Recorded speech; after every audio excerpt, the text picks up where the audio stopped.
अस्सलामु अलैकुम वरहमतुल्लाहि वबरकातुहू।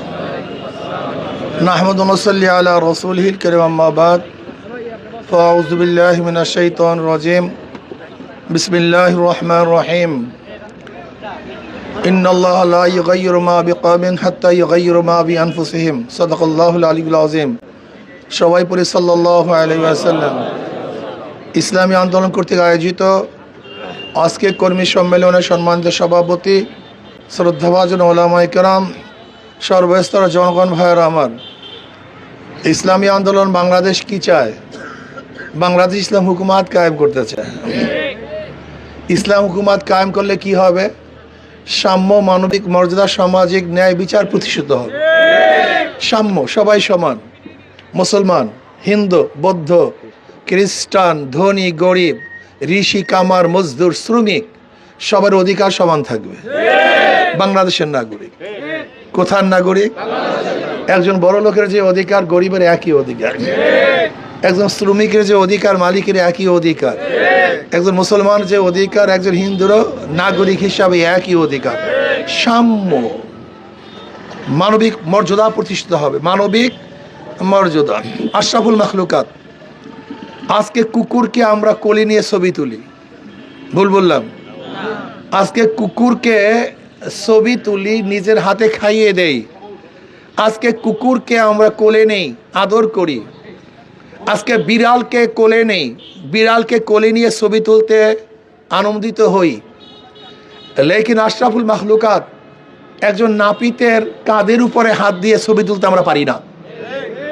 একজন মেতরের কাঁধের উপরে হাত দিয়ে ছবি তুলতে পারে, লজ্জা লাগে, ঘৃণা লাগে। কুকুরকে ঘৃণা করি না, কিন্তু আশরাফুল মাখলুকাতকে আমরা ঘৃণা করি। বিড়ালকে মহব্বত করি, কিন্তু আশরাফুল মাখলুকাতকে আমরা ঘৃণা করি, অবজ্ঞা করি।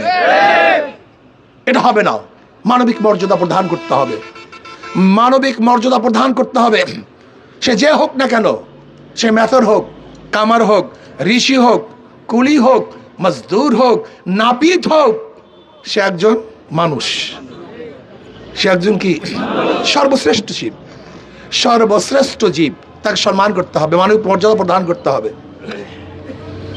সামাজিক ন্যায় বিচার প্রতিষ্ঠা করতে হবে। বড় লোকের জন্য এক আইন, গরিবের জন্য ভিন্ন আইন। যেই দল ক্ষমতায় যাবে তাদের জন্য এক আইন, যারা ক্ষমতায় যাবে না তাদের জন্য ভিন্ন আইন।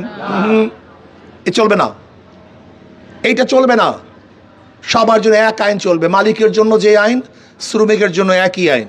প্রাইম মিনিস্টারের জন্য যেই আইন, একজন নাগরিকের জন্য একই আইন প্রদান করতে হবে। আমরা সামাজিক ন্যায় বিচার প্রতিষ্ঠা করতে চাই। আমরা কি চাই? আমরা চাই প্রত্যেকটা মানুষের অধিকার তার দ্বারে দ্বারে ফিরিয়ে দেওয়ার জন্য। আমরা কি চাই? ক্ষুধার্ত মানুষের ক্ষুধা নিবারণ করার জন্য। আমরা কি চাই? বস্ত্রহীন মানুষকে বস্ত্র পরিধান করাবার জন্য। আমরা কি চাই? গৃহহীনকে গৃহ দেওয়ার জন্য। আমরা কি চাই? যারা চিকিৎসাহীন তাদেরকে চিকিৎসা দেওয়ার জন্য চেষ্টা করবে ইনশাআল্লাহ। যারা গরিব, মেধাবী সন্তান, অর্থের অভাবে পড়ালেখা করতে পারে না, আমরা কি চাই? সেই মেধাবী সন্তানদেরকে যোগ্য যোগ্য যোগ্য শিক্ষিত বানাতে চাই। প্রয়োজনে বিদেশে নিয়ে তাদেরকে আমরা পড়াশোনা করাবো, এরকম চাই। আমরা কি চাই?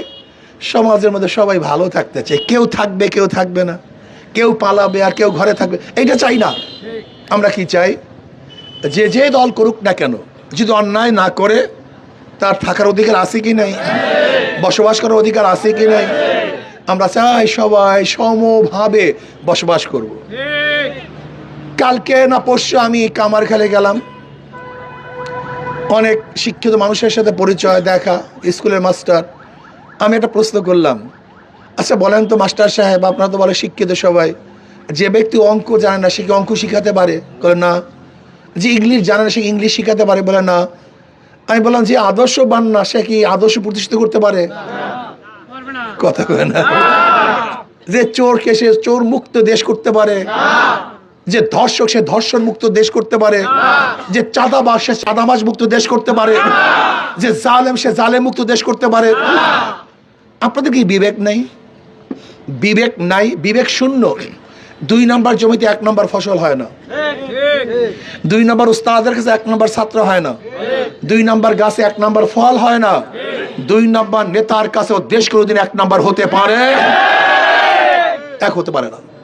আসুন না আমরা এমন নেতা চুজ করি যাদের হাতের মধ্যে জুলুমের ছাপ নাই, যাদের হাতের মধ্যে খুনের কোনো স্পর্শ নাই, যাদের রক্তের মধ্যে হারাম নাই।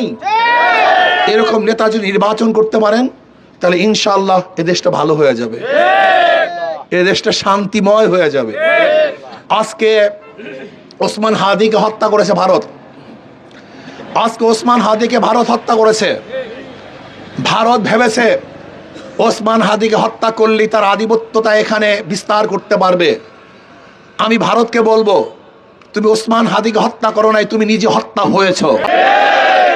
বাংলাদেশের মানুষ ভারতের গোলামি করবে না ইনশাআল্লাহ। আমি ভারতকে বলবো, ওসমান হাদির খুনিরা তোমার দেশে পালিয়ে আছে, বিশ্বাস সূত্রে আমি জেনেছি তারা ভারত পালিয়ে আছে। যদি ওসমান হাদির খুনিদেরকে বাংলাদেশে ফেরত না দেওয়া হয় তাহলে ইনশাআল্লাহ ভারতের সাথে সমস্ত কূটনৈতিক সম্পর্ক আমরা ছিন্ন করবো ইনশাআল্লাহ। ভারতের সাথে কোনো সম্পর্ক থাকবে না। আমাদের শত্রু, আমাদের দুশ্মন, আমাদের খুনিদের আশ্রয় প্রশ্রয় স্থল হলো ভারত। কাজে ভারতকে বলবো, হুঁশিয়ার, সাবধান হয়ে যান, সাবধান হয়ে যান। খুনিদেরকে বাংলাদেশে ফেরত দেন, বিচারের আওতায় নিয়ে আসেন। যত জালেম গুন্ডারা আছে বাংলাদেশে ফেরত দেন। যদি ফেরত না দেন তাহলে বাংলাদেশের মানুষ এমন গর্জন দিবে আপনাকে ফেরত দিতে বাধ্য করবে ইনশাআল্লাহ। আসুন ইনশাআল্লাহ আমরা সম্মিলিতভাবে আগামী যুদ্ধে, একটা যুদ্ধ হবে কবে না ভাই, বুঝলে গেছেন এর মধ্যে সবাই, একটা যুদ্ধ হবে কবে না ভাই।